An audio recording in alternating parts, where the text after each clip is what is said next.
yung respect sa kids naman. Na minsan tama rin yung desisyon ng anak kaysa desisyon ng magulang.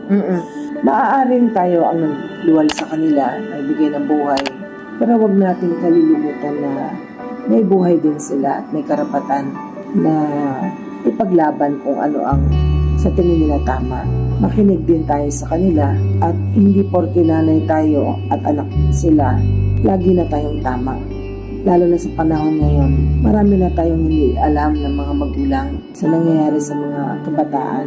Makinig na lang muna tayo, tsaka tayong magdesisyon.